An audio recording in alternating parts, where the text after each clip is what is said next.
Shalom bien-aimé, na pesi biso mbote na kombo na Yesu Christo.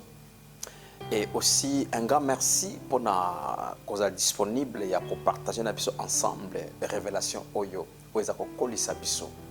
Yeah, toza ko continuer oyo to bandaki liboso toza ko lobeli kambo ya réalité quotidienne face ou bien contre vie toza en Christ. Parce que toza ko expliquer le moko bana nzambe mingi makamba o vivre chaque jour eza contraire na oyo toza nango en Christ au Bible lo ipona biso. Alors normalement ekokoza la bongote parce que makamba nzambe eza théorité eza vito vivaka ndengi eloba mena Biblia ndengi biso toza bongo na molimo. Alors faut makambo wana to vivre ngo na nzoto na biso chaque jour. Donc na vie na biso ya chaque jour et c'est une expérience ya vie en Nzambe. Mais ça c'est le contraire na ba nzambe belé Biblia et le biboye mais on va vivre c'est contrairement. Alors la première session tu expliques qui le pourquoi.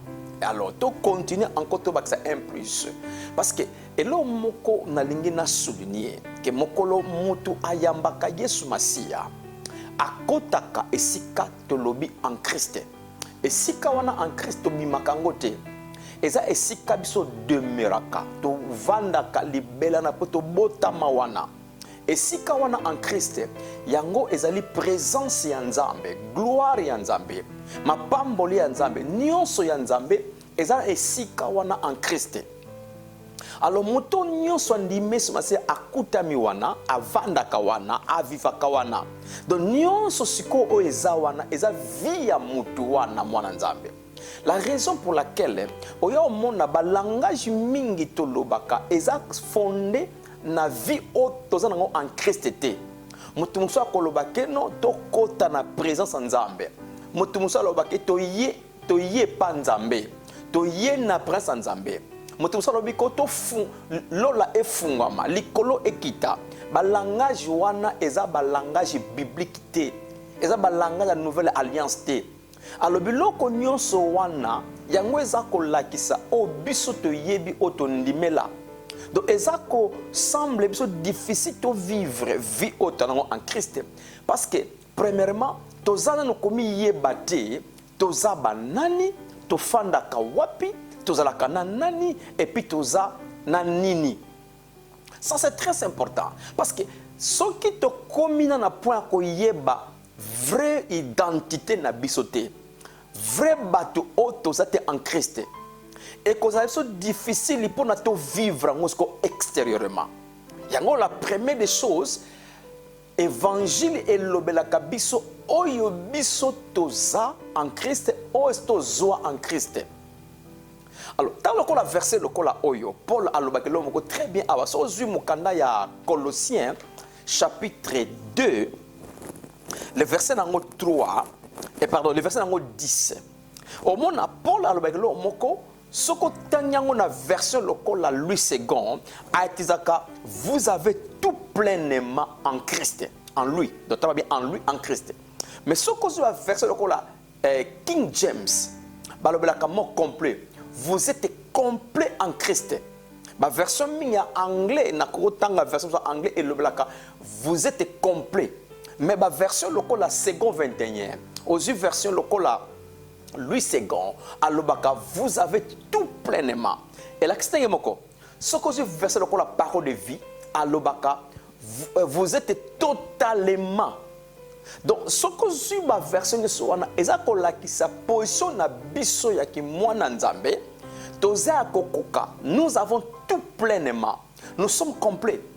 L'année loko sko très bien. Yango moni moto oyo za na molimo na yo parce que mto bota masika na molimo na yo a changea kate molimo na yo a kola kate molimo na yo pe yewa oyo za lelo yewa na moto akofana na éternité libela molimo na yo oko changer te akotika la pe ko changer te. Alors même tant to ba ke to kola na mama Nzambe to kola kana esprit te. Ce n'est pas notre esprit kolaka. Parce que ton botama mature na présence en Nzambe. Alors, ce que Babyloko mingi et sengi to kenango na compréhension. Premièrement, il y a vie na yo oyoza en esprit et tant que moi na nzambe. Parce que et lo mot to comprendre. Toza ko luka te nzamba sala biso. Toza ko luka mama nzambe te zawapi. O na ke ko luka nzamba sala nga. Na ke ko luka nzamba zawapi. Non, eza ba langage ya nouvelle alliance te. Yo oza en Christ ofanda kana nzambe. Likolo esi ekota kati na yo, yo fandaka na likolo la kati na yo. Likolo ko fungwa mate, esi ekota kati na yo, na biloko nyonso ya éternité eza kati na yo. Yo fandaka na kati éternité, éternité zepa na yo, na kati na yo. C'est là maintenant. Et loko to nango besoin, eza nini? Eza tozwa révélation. Révélation ya oyo bisoza. Ce qui te découvrir te continuer ko vivre na makambo yo to yebi to kantiza bongo mais ça ignorance. Yo que loko très bien. Vous savez que le kuta est que cause à la bien détaillé. Mais le la vérité yebanité, le kuta wana est que accepter comme vérité. Et si la vérité za ya ko bombama, le kuta endimamaka facilement le la vérité. C'est pourquoi babiloko mingi bayebisa biso otondimela. Yangwe bombi. Oyo na kati eza ko manifester te. Mais za te eza te. Non, tozana yango. Mais parce que to yebi yango te, bayebisa biso yango te. Yango soko landi révélation ya temps grâce auto vivre l'évangile est défini comme la révélation ya justice ya nzambe pona muto yo azalaki mutamasumu. Donc nzambe a révélé que non ndengo zana esi na pesa yo don ya justice, ndengo zana esi na pesa yo vidanga. C'est ça l'évangile. L'évangile ce n'est pas la condamnation des non-pécheurs. Alors so tangi même Paul azo prier pour na ba Éphésiens. Nazwa Éphésiens 1. Azo bonde la pour na ba Éphésiens. Alobi pa nzambe tata ke pesa bango molimo ya bwania pe molimo ya révélation. Au juste Paul azako sengela bango révélation te. Mais Paul na langage avec pesa bango, c'est-à-dire qui manifestation à sagesse et puis manifestation ya révélation. Na zoa Éphésiens 1. Dans Éphésiens 1, tout en verset 16 hein, dans verset 16. Yeah. Afin que le Dieu de notre Seigneur, il faut verset 15 pour la comparaison, il y a contexte, mais afin que le Dieu de notre Seigneur Jésus-Christ, le Père de gloire, vous donne un esprit de sagesse et de révélation. Vous donne un esprit de sagesse et de révélation dans sa connaissance. Donc, et loko batuba nango besoin exactement que nzambe tondisa ngai nzambe pesa ngai et loko zuluka nzamba tondisa yo et si otonda déjà na yango na molimo na yo. Tout ce que tanga Colossiens 2:10, nous avons tout pleinement. Nous avons tout pleinement. Nous sommes complets. Alors, et l'autre côté, on a besoin, maintenant, c'est la révélation. Autrement que la révélation, et où tu as le verbe révéler, c'est acte à découvrir. Et l'autre qu'on a évité que ça la kawana, mais on a eu révélation. C'est-à-dire qu'on a découvert que yes, ah, ezali. Donc, il y a un moment où Paul, Azako et sa papa, pour naba Éphésiens, papa a fait sa bango esprit à révélation. Donc, va découvrir nyonso ba nango déjà tata isa pesa bango. Mais ce que l'ani momoko ezawana alobi l'esprit ya révélation dans la connaissance. Donc connaissance ya solo yango mutu esalaka mutu amiyeba. Yo keloko très bien. Mukolo oyo ndima Yesu richesse ya nzambe na nyonso na yango ekota kati na yo. Je crois que verset verset 17. Afin que le Dieu de notre Seigneur Jésus-Christ, le Père de gloire, vous donne un esprit. Non, non, non, un esprit. Non, 16, pardon. Non, voilà 17. Yeah. Dans 18. Et qu'il illumine les yeux de votre cœur, qu'il illumine les yeux de votre cœur pour que vous sachiez quelle est l'espérance qui s'attache à son appel? Quelle est la richesse de la gloire de son héritage qu'il réserve aux saints? Waouh! Donc, Paul tant que papa pesa bango révélation nanzela boyebi pour na ba découvrir richesse ya gloire. Oyo tata nzambe abongisela basantu. Siko tango yo yambi Yesu okoyi mo santu, richesse ya gloire wana ekoti kati na yo. Donc na kati na yo oza kokoka eloko nyonso ozo désirer libanda. Oh peut-être nzoto etungisa ona za santé malamu. Na kati na yo richesse wana ya santé divine eza déjà. Oza a besoin mbongo na kati na yo et la bénédiction. Oza a besoin protection. Tu vois, te ko kende na liste ya biloko nyonso moto a désiraka extérieurement. Sikoyo erreur mingi biso bana nzambe to sala. Toza ko définir vie na biso chrétienne par rapport à l'expérience extérieure. C'est parce que bana tongo ti midi na zumbongo alipate na lobi ngai na mobola. Ça c'est faux déjà. C'est parce que na yoki mutu pasi ngai na santé malamu te. Tu vois, donc expérience extérieure et koki ko définir oyo zate. Définition vie na yo il faut esalama par rapport il y a esprit complet na yo oza en Christ. Maintenant pour na to koma na point wana il faut to zonga na koyeba nga étant que Charles naza nani naza na nini nazalaka wapi pe naza na nani. Ça c'est la clé. Ce qui na yebite naza nani c'est difficile ki nani wana et c'est la nani na nzoto na ngai.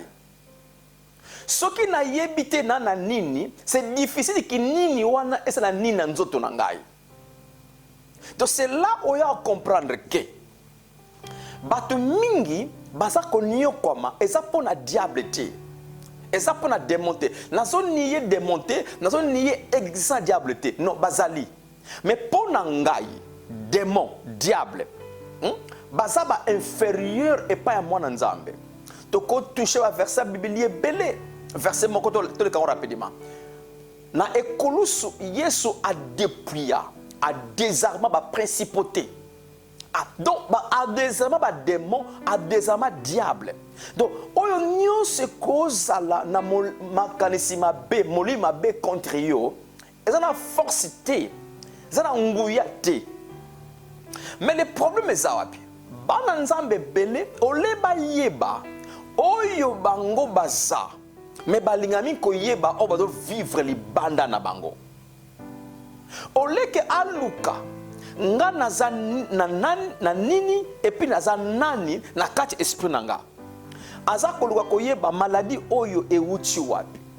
Pourquoi nazo balate? Pourquoi naza ko bongate? Ok, il fallait alukilango par rapport à angle ya connaissance, ya vie réelle anango, mais aluka on a angle nana kanga biso. Et si kani moto na biso kanga ma iska ba kangela biso. Balobaki na biso ke génération na biso et la naka génération papa na biso. Tu vois? Donc si quoi tout cela ezako sungati par rapport à changement na lingina mema na vie nanga. Parce que tout peut être changé, frères et sœurs. Tout peut être changé. Mais comment? C'est par la connaissance ya mutu oyo oza en Christ. Ya on a répété ngo na kati na yo ozali malade te, na kati na yo okangama te, na kati na oza balien te, na kati na yo eloko moko te e déclaraka yo. Pourquoi? Parce qu'au fandi na éternité na Nzambe. Et loko peut-être na lobangwa vana continuer makamususu. Omoni Nzambe to bonde la kaye etant que Nzambe te. Nzambe pananga aza Nzambe te, aza papa. Donc tangu na oloba, ta na osola, nazo mona ye Nzambe te na mona ye papa parce que Dieu a établi une relation intime entre lui et moi. Nzambe a établi sa relation. Nzambe papa nanga. Omoni entre maître na moana, c'est différent, non? Mais entre papa na moana, moana ok papa, eh papa a beti maboko, mais pas maître au salangote. Donc Nzambe amona kabiso na intimité wana ya créa. Siko alinga kabiso bénéficier intimité wana. Alinga kabiso tout à l'aise. Nazana papa na ngai, to sala ba jeune papa, to sona papa. C'est ça que Dieu veut. Mais beaucoup des enfants de Dieu bakana noter que Dieu est leur père. Bakoro yebango mais se réjouissent kanango te ba bénéficier kanango te. Bazwango kaka titre moko bwenzambe anango etant que papa. Or na kibonzambe na ye aza notre père. C'est pourquoi Paul alobi na Galatie 4 alobi nzamba pesa biso molimo na ye oyo eza kosala biso ba aba papa. Donc maintenant, ce que nous avons besoin maintenant, l'élo, ezali découvert ya richesse ya gloire oyo tata nzambe abongisa kapona basantu. Richesse sa gloire wana yango eza santé divine, yango eza elonga, yango eza kimia, yango eza protection, yango eza sécurité, yango eza richesse na makambo nyonso vie na yo. C'est là où chacun de nous a maintenant une responsabilité. Yako yebake et sengeli to palper makambo yo physiquement, extérieurement. Longola makanisi oyo biso bonga kate na famille, c'est parce que basala biso boy. Ça c'est la pensée humaine bomoto. Mais ce que na makanisa ki molimo na yo oza bongote. Maintenant les problèmes vendent si wapi. Les problèmes vendent wapi. Entre oyoza na esprit na yo na nzoto na yo oza na médiateur moko na katikati wana. Médiateur wana ye muto influence ka nzoto. Siko médiateur wana ni makanisi, émotion, ba sentiment, face à kolobela, conscience na yo. Ya on te ya ka partir âme. Entre esprit nanga oyo eza né de nouveau, est-ce qu'on a complet? Et puis na nzoto na ngai na katikat na âme. Siko travail ma casse toza na ngole lo bien-aimé, ça changement ya âme na biso. So comment cocher âme na yo? Et ça simplement oyo kaka sango malamu chaque jour. Yango zo mona babiloko mingi esala te na nzoto na biso. Makambo to oyoka eza ko tonga âme te, eza ko changer âme te. Parce que âme na biso a ko changer en accord na obisto za en esprit. Comment ça na phrase te na répéter en esprit oza ko koka. Soko za ko lukambongo ozo lukambongo pona esprit te. Oluka mbongo pona nzoto. Esprit na yo aza kokoka. Soki nzoto etungisa yo, oluka santé divinité guérison te pona esprit na yo. Oluka ngo pona nzoto. Maintenant, comment yango esalaka na nzoto? Nous devons chercher le changement de notre âme. Parce que l'âme c'est la partie la plus puissante qui contrôle le corps. âme na biso yango eza na influence ko impacter nzoto na biso. Parce que malheureusement makambo mingi tokoyokaka et changeaka âme te tongaka âme te par rapport à esprit to nango né de nouveau. Yango moni yoka ba prière na biso. Oka muta bani ko prier après pendant 30 minutes. 20 minutes de lamentation. Eza kolela. Eza ba accusation. Nzambe na libota na biso tobongaka te, na libota na biso mutu azwa te, ngaku na obala te. Oleke abanda ko déclarer oyaza aosa ba lamentation, aosa ba accusation. Oka 10 minutes suka alobi kekemo alobi na komoneso amen. Mais soko zu prière wana c'est lamentation na ba accusation na kati. Donc yango moni poto koma wana c'est parce que makambo otoza ko yoka chaque jour eza ko changer partie médiateur na ngai te.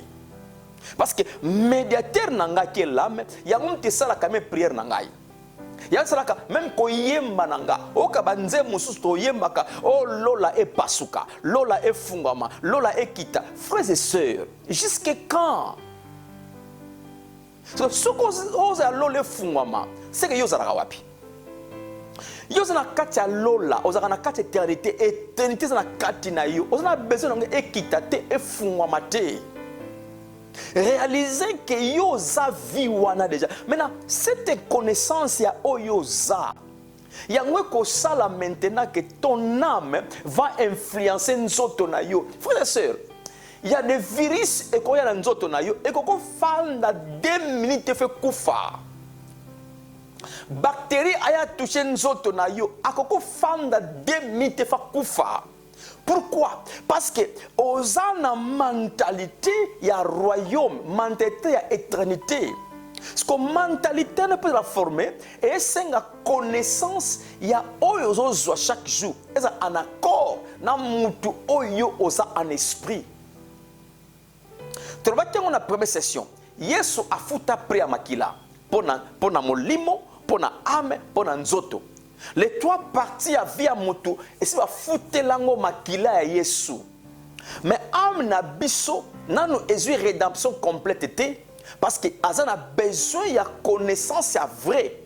Nzoto na biso nanu ezui rédemption complète parce que il faut azana nzoto sika eya. Alors c'est là où il y a à comprendre que le travail na biso bana nzambe et fandisa makana médiateur na biso notre âme. Tant on partage dans la Bible oyo et que ça le côté na esprit na yo aza complet mais ko changer âme na yo yango mona lobaka loko moko très bien soki moto alingi à vivre vie moko heureuse sur la terre à vivre makambo nzambe sala kat na vie na ye et loko anango besoin eza discipline ya nini azako yoka nini azako loba nini azako komona. Parce que makambo zo yoka yango mtezo ezo tonga âme na yo ndenge âme na ko tonga mela yango influence nzoto. Oh nzambe aza musika na ngai. Oh nzambe atiki ngai. Depuis quand nzamba atika mwana ye? Depuis quand nzamba zaka musika mwana ye? Ezala kate. Oh ndeto za boye esika kangaka moto na biso place fesse kangama. Depuis quand yoza ekelamu ya sika? Sur la première session. Makambo nyonso ya kala et c'est le cas.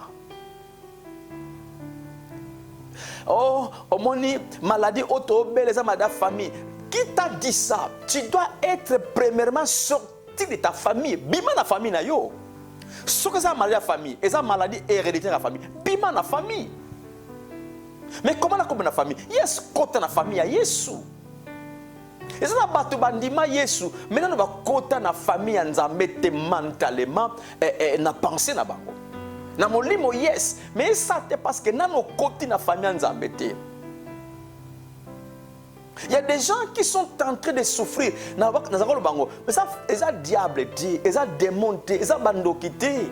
diable, démon, bandoki, toutes ces choses-là, oh, babatanga mingi, bazana se ya influence na yo, Yesu appelle ça autorité likona bango, pouvoir likona bango. Mais c'est parce que tochaka mingi makambo na bango liboso na biso, olotia makambo oto na ngona esprit liboso, yango moni biloko na ezo sala. Yo keloko très bien. Omoni Satan abanga yo. Démon abanga yo. Ndoki abanga yo. Mais parfois yo moko oyeba ngote. Yango moni na prière na yo. Ndoki na ndoki na ndoki. Démon na démon. Comment un enfant de Dieu qui vit dans l'éternité, mais ma solo na ye, eza ma solo ya ténèbres. Est-ce que c'est normal? Non. Yo fandaka esika oyo, laisse-moi donner un exemple. O fandaka na Angleterre. Mais ma solo na yo eza Afrique, na Afrique. Mais yo fandaka na Angleterre. Beta ma solo Angleterre. Donc c'est ça qui fait que chacun de nous, il faut comprendre que vinanga extérieurement, il faut être influencé par rapport à onga naza na molimo. Mais on naza na molimo pour influencer nzoto et c'est une révélation. Il y a bonne nouvelle, il y a onga naza déjà. Yesu akufa susute, Yesu akoseko asute, mokolo akufa kapa asekwa ka yo ozwa via sika. Ozwa via elonga, ozwa via kimia. Makambo wana ezate kenzamba bongisango pona yo eya. No, abongisango en Christ. Siko mokolo kotaka en Christ makambo nyonso wana elonga kimia, bénédiction. Et si ozwa yango, c'est pourquoi mwana nzambe nyonso avivaka na ba promesse te. To vivaka na ba promesse te. Ba promesse nyonso avina yo et c'est kokisama en Christ. Tango kota en Christ makambo nyonso nzamba lakayo eza wana eso monango eso kokisama. La raison est loko est important maintenant. Richesse ya gloire et singelo monaka yango. Yango moni Paul alobi awa fongola bango miso ya motema po ba mona. Miso alani, miso monaka. Donc dans toi, dans ton esprit, et singeli oyeba omona nga na mobolate, nga na kobelate. Nzoto nange ko souffrir de maladie. Donc ce sont des choses qui doivent être scellées dans la partie mentale na yo. Même les médecins a diagnostiqué maladie. Ko confessa ngote ke nga na maladie. Non, mona ke na molimo na yo obela kate ozape maladie. C'est ça qui fera maintenant que vie na yo extérieure est affectée. Donc, bien aimé, ezama kamoko simple, mais c'est une discipline. Mais problème est ça. Mileni oyoza. Makamuni yoyokaka. Ozo yoka, yango sa prière non, yango yembaka, yango lobaka, yango kanisaka. Donc, on est place que vandi, place nyoza, makamuni yoyokaka. Soko fandi esika bazako yebisa yo oza en Christ. Oza plus fort que démon. Okoko belate, okoko kufate parce que vina yo e vanda na maboko nzambe. Vina yo est dans la quatre éternité et longo na ba ange. Tu vois, ce qu'on vend, ça m'a évangile ou na révélation wana. Yango ko sala ke ekozo yo 1 mois, 2 mois, 3 mois. Yango ko tonga yo na katikati awa. So ce tongi penser na yo. Yango ko sala nini na nzoto na yo bani ko vivre ngo bongo. C'est ça qui fait le changement, il y a une vie victorieuse chaque jour dans mon kili oil. Yeah. Merci beaucoup. Nous allons pas. Merci.